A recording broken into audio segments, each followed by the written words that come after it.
The story begins with Kang Ho waiting for someone at a restaurant when our female lead, Lee Hong-ju, arrives. Hong-ju comes here for a blind date, but she mistakes Kang Ho for her date and sits down with him. After a brief talk, she realizes her blunder and, feeling awkward, approaches the person she was meant to meet. Meanwhile, Kang Ho can't help but keep glancing at her.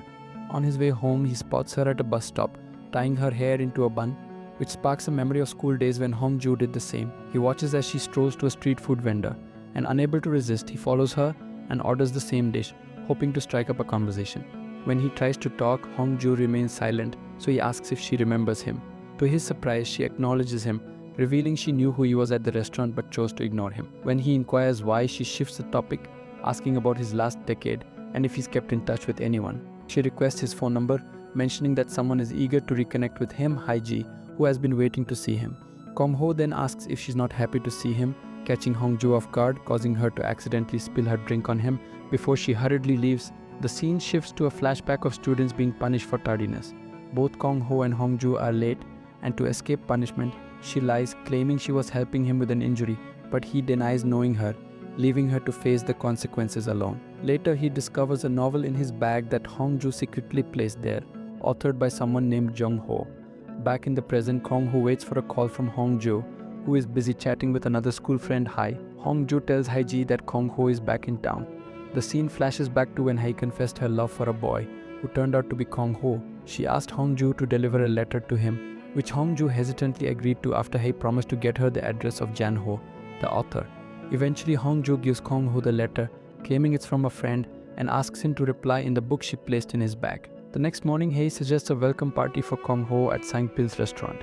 When Kang Ho arrives, Sang-pil hugs him, expressing how much he missed him.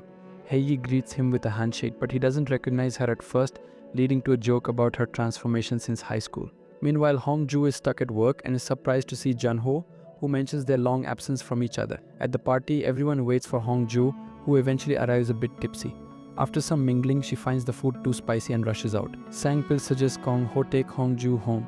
They stop by their old school, where Hong-ju reminisces about helping him, prompting laughter. As they walk, Hong-ju recalls a line from a novel about first love having an expiration date. When they reach her house, Kang Ho realizes it's the same place he's staying. He follows her inside, and Hong-ju teasingly accuses him of stalking. Kang Ho just laughs. The next morning, while discussing last night's party, Hong-ju asks what happened. Haiji reveals she was late because of Jun Ho. As they chat, Hong-ju reminisces about school days, recalling how she urged Hai to stop fixating on Kang Ho, even though Hai had sent him 10 letters without a reply. Inspired, she decides to publicly declare her feelings, hoping to provoke a response from Kang Ho. She writes his name on the school board, but he quickly erases it.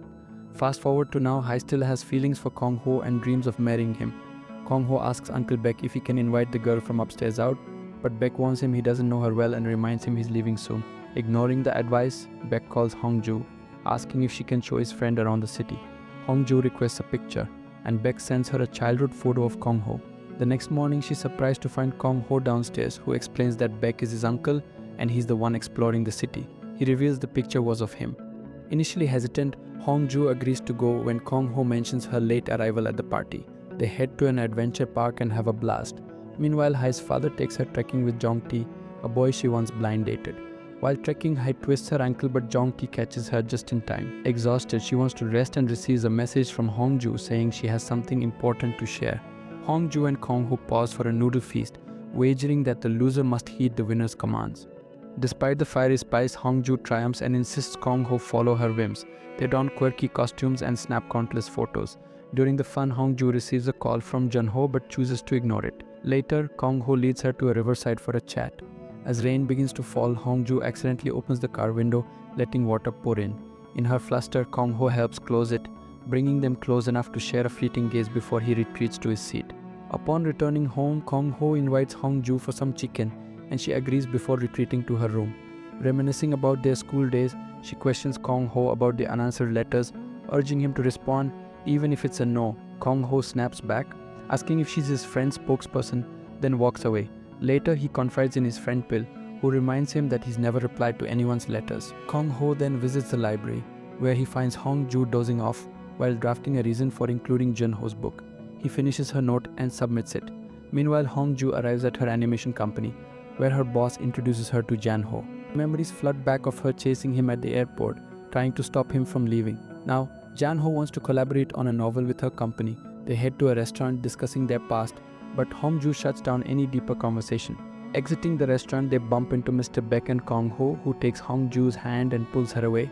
Flashing back to school, Hongju confides in Kang-ho about her feelings for Jan-ho, but he warns her against confessing, threatening to spill the beans about her crush. He leads her to a corner where he notices her holding his hand, bringing him joy.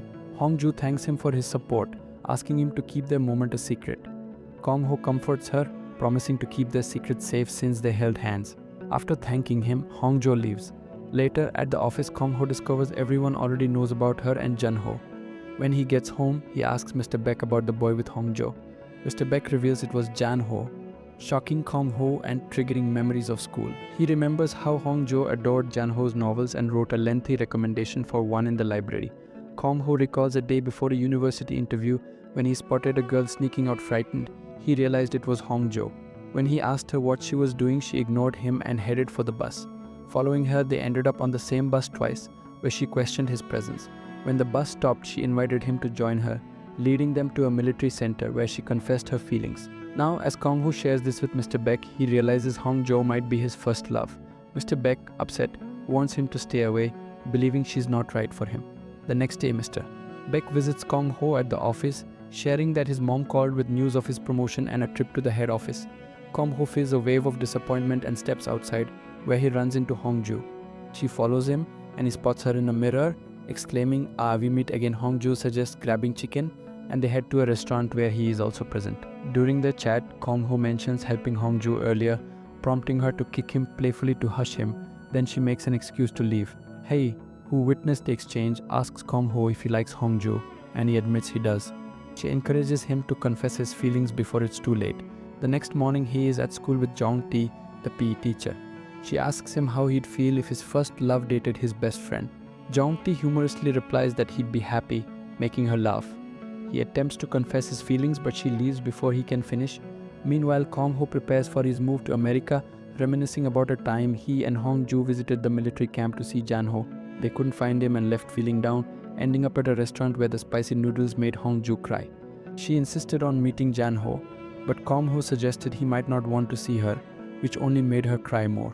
Feeling sympathetic, he took her back to the base, but the officer denied their request for a meeting.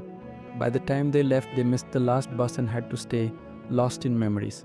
Kang-ho gets a call from Hee, who informs him that Hongju has been in an accident and lacks a guardian. She urges him to rush to the hospital.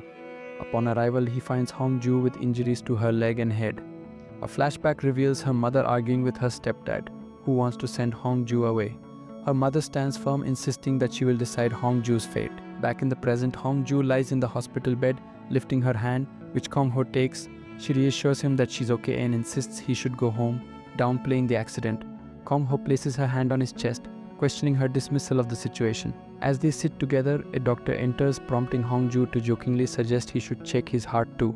After her CT scan, they encounter Hee and Jong-taek, who becomes emotional upon seeing Hongju and apologizes for being late. As they prepare to leave, Hai announces her relationship with Jong-taek, who confirms it with a nod. He asks Kang-ho to take Hongju home, suggesting she stay with her for a few days to help with her injury. Mr. Beck joins Hee and Jong-taek while Kang-ho and Hongju live together. Unbeknownst to them, Hee and Jong-taek are not actually dating. It's all part of Hee's plan to bring Hongju and Kang-ho closer. On their way home, Kang-ho reminisces about their school days at military camp. He recalls the night they missed the bus and had to walk back, only for him to slip into a pit. Hongju laughed, calling him stupid, but when he asked for help, the rope she used broke, sending him deeper. In a panic, she jumped in after him, leaving Kang-ho to scold her for risking her phone and belongings outside. She admitted her fear made her act without thinking. Stuck together, Kang-ho, frightened by a frog, hugged Hongju. They share a laugh in the present as Kang-ho asks if she remembers that day. Hongju teases him about being scared, but he denies it. Arriving home, Hongju tries to walk unaided but stumbles, prompting Kang-ho to offer support. She insists on climbing the stairs alone, but nearly falls again, only to be caught by him. He helps her to her room and goes to fetch her medicine. As she lies down, Hongju daydreams about Kang-ho, almost feeling a kiss before realizing it's just a dream. Waking up, she struggles with the stairs, crawling up them. Kang-ho finds her and, despite her protests, lifts her up and carries her back to her room. Jan-ho sifts through old cards, reminiscing about how 4 years ago, Hongju would wait for him, sometimes dozing off. After an interview, he found her asleep and felt a wave of affection. Now, his friend questions why he never revealed his reasons for leaving her. Jan-ho confesses he couldn't share his panic attacks, but he's glad to have her back in his life. Later, he discovers Hongju's card, noting her role as an animation producer, which sparks memories of their secret sharing game while stuck in a pit, where he revealed his dream of directing animations. At breakfast, he playfully asks for 5% of her salary, recalling her promise during that game. Hongju laughs it off, and when Jan-ho arrives, he sees them together and feels a surge of anger. Hongju confronts him, saying he can remove her from the project if he wants. As she tries to leave, Jan-ho grabs her hand, igniting her